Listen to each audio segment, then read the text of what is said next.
Now, as we all know, Yasiel Puig has to be one of the more entertaining players to watch in the MLB. His personality really makes an impact on the sport, and he is also a pretty good player. But as of late, Puig has struggled to get on a team, and the 2021 MLB season is right around the corner.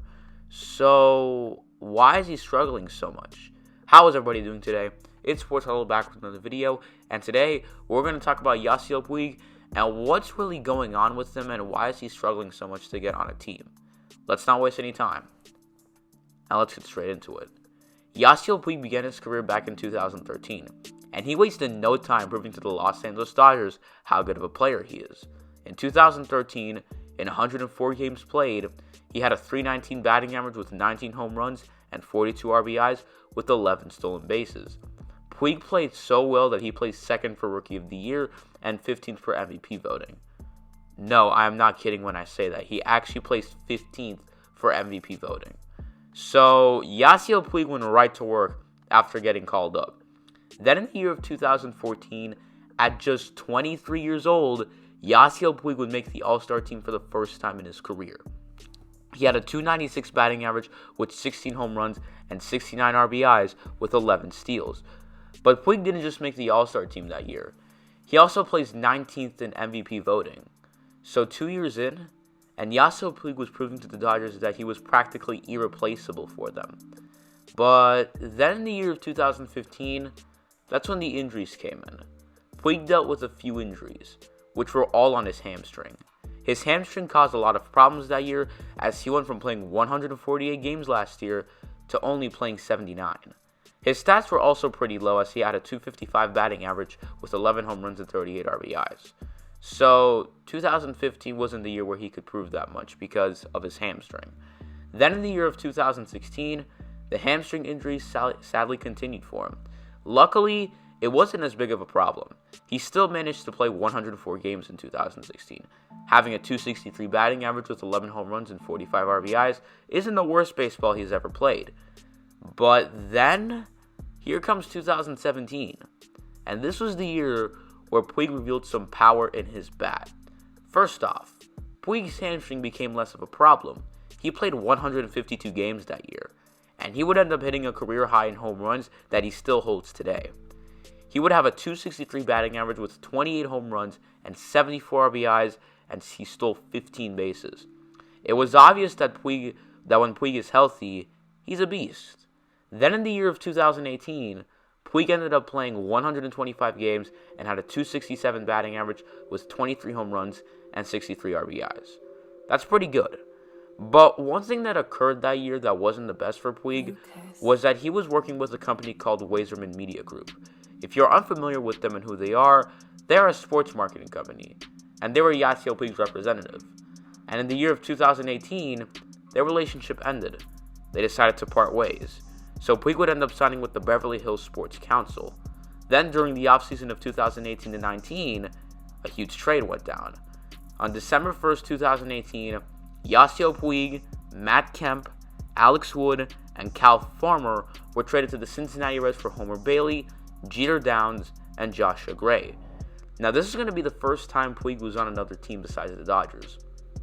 And little did Puig know, he would only last on the Reds until July. But that doesn't mean he was going to prove a lot. He hit over 20 home runs with the Reds, despite only being on them for half a season. He would then end up getting traded to the Cleveland Indians during trade deadline. That season in 2019, Puig had a .267 batting average with 24 home runs and 84 RBIs. Now before we go to 2020, let's talk about Puig and just how he's evolved so much. So now Yasiel Puig is this muscular baseball player who hits 20 home runs a season and has an incredible arm. Just look at this.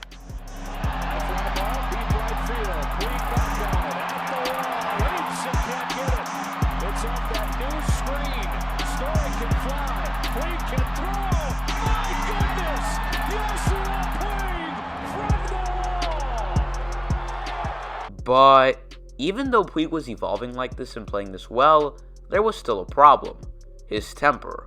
Puig was the type of guy where if you messed with him, you'd pay big time. This would cause Puig to get ejected and get suspended a lot. But anyways, let's keep going.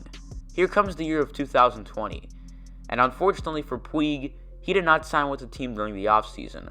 But luckily during the season, the Atlanta Braves decided to give him a shot and picked him up. Surely Puig would stay on the roster until the end of the season, right? Well, no, he wouldn't actually.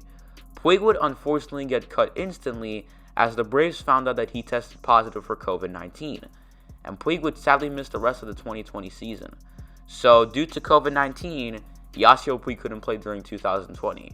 But it may be bad that he didn't play, but it's not as bad as you think.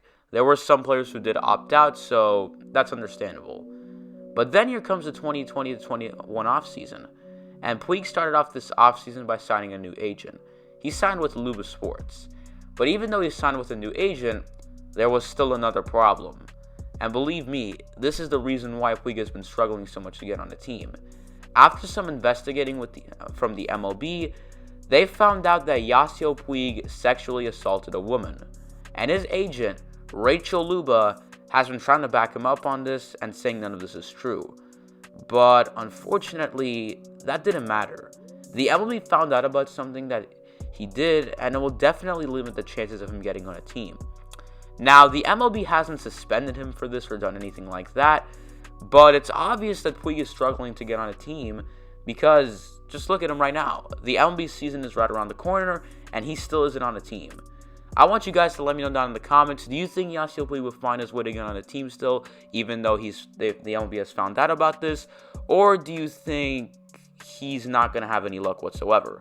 That is going to be it for today's video, guys. Thanks for watching. I hope you enjoyed. If you're new to the channel, please consider leaving a like and subscribing. I'd really appreciate that. And I'll see you all next time. I'm out.